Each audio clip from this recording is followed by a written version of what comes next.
Welcome to Screw the Commute, the entrepreneurial podcast dedicated to getting you out of the car and into the money.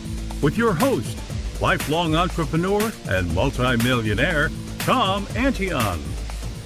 Hey everybody, it's Tom here with episode 751 of Screw the Commute podcast. Today we're going to talk about travel vlogging or blogging, whichever way you want to talk about it. You know, I want nothing to do with this topic actually. I've been lots of places in the world. I think about 12 countries, and I'm happy to sit home and work my business. You know, I'm starting a drone business, and hey, you know, come to think of it, a drone would be really handy in a travel vlogging business. You get some spectacular shots. So anyway, I'm not going to be doing any travel vlogging or blogging anytime soon, but it is a viable business, and I know many of you would love to be out on the road after being cooped up for a couple years with COVID. So I'll talk today about how to make money travel vlogging. Now, I hope you didn't miss episode 750. That was social selling versus social commerce. You need to know the difference. I concentrate on social selling, but I'm going to be forced into doing social commerce. So that episode explains the differences. That's episode 750. Anytime you want to get to a back episode, you go to screwthecommute.com/ and then the episode number. That was 750. And let's see. Make sure you follow me on TikTok at Digital Multimillionaire and pick up a copy of our automation ebook. It will save you hundreds of hours into the future if you implement just one of the things in the book at screwthecommute.com/automate free. All right, let's get to the main event. First of all, most travel vloggers or bloggers who just jump in without a plan rarely make money. I mean, they might have a lot of fun, which that might have been their main goal in the first place. But when it comes to making money, they usually lose way more than they make. So if you want to do this and make it sustainable while keeping all your bills paid and actually profiting, you need to have a plan on the ways to monetize what you're doing. All right, so here's some ways you can do that. One is ads on your site. Now, there are plenty of places that will put ads on your site. They'll sell the ads for you and give you part of the revenue. Now, this is not the first thing you should try because the networks usually require a minimum amount of traffic before they'll bother with you. A better bet would be affiliate marketing. I mean, you can join many affiliate programs and they don't care if you have any traffic or not. They're happy to let you in hopes that you'll sell something for them eventually, and then you get a commission from that. An even better bet would be to, as soon as you can, come up with a product or products of your own to sell on the site and, of course, to promote in your videos. You're going to also promote your affiliate products in your vlog or your videos. Again, once you get some traffic to your vlog or your blog and a decent social media following, you can go for press trips. You would contact the tourism board in some country you want to visit and try to negotiate a deal where they will sponsor your trip and you'll vlog about your experience. And they do this to get more people interested in coming to their country or city or wherever. Now, if you have loads and loads of people as a big social following, they're going to start contacting you. But in the beginning, you can contact them.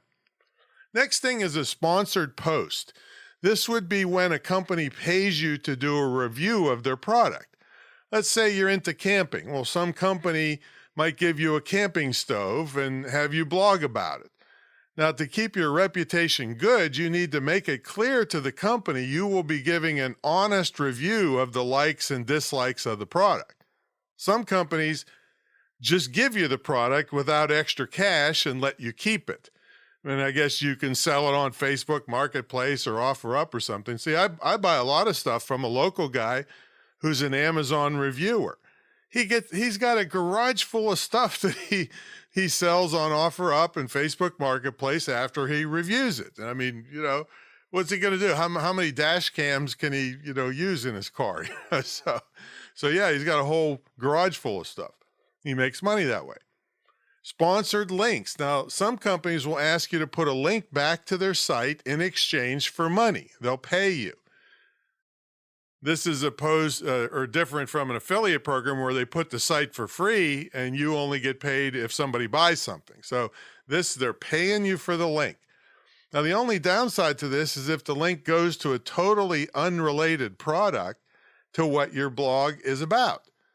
Now, this could hurt your search engine positioning, but you know what? I'd still do it if they were offering enough money and the product was good. That's something I could be proud to promote. Other things, you could speak at travel expos to promote your stuff. You could be a spokesperson, a paid spokesperson. They make $1,500 to $3,500 a day to stand at trade shows and do a spiel on something. You could coach others on all the mistakes you're going to make when you travel blog so they don't make them. And there's lots of Facebook groups you could join that would give you lots of tips, and other travel vloggers are there giving you tips and helping you out. So that's a good thing. All right, now some things you'll want to get a handle on, like what camera, sound, and lighting equipment you need. I mean, many people just use their cell phone, but getting better quality takes better equipment, and it changes so rapidly. I'm not going to recommend anything here, so you just Google it at the time when you're doing this. And now that I'm into drones, that's a way to get spectacular footage, and you'll probably get way more visitors because your footage is so great, and they'll share it to other people with really cool drone footage. You just have to make sure you aren't violating any drone laws, and they're different wherever you happen to be.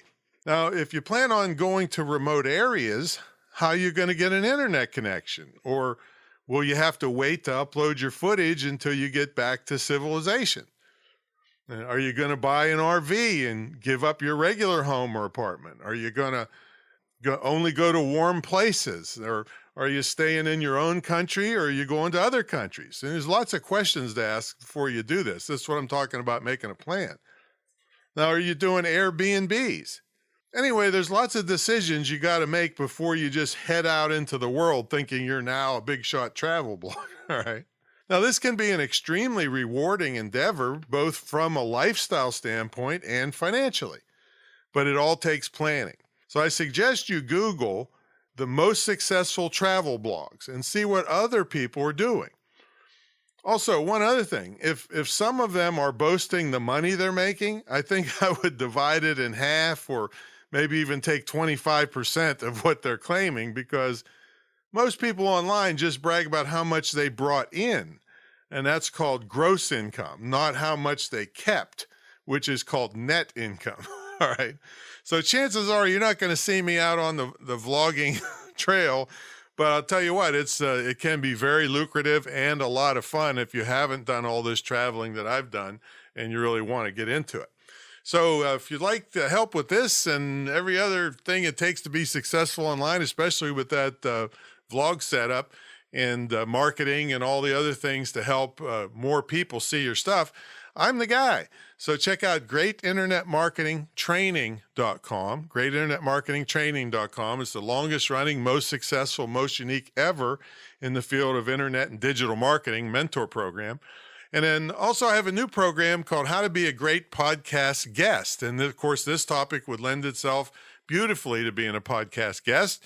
Now, most people think, well, I'll just do a great interview. Well, there's so many more things that you need to know to impress the heck out of the host. It's not just the interview part. It's what you do before and after the interview that really gets you invited back and referred to other podcast hosts. And this can put you in front of tens of thousands or hundreds of thousands of people. So check that out at screwthecommute.com/greatpodcastguest. I think we have 4 slots left at the introductory price. It's all one-on-one. And also you get a feature here on Screw the Commute as part of the deal. All right. So we'll catch y'all in the next episode, and let me know how your travel vlogging's going.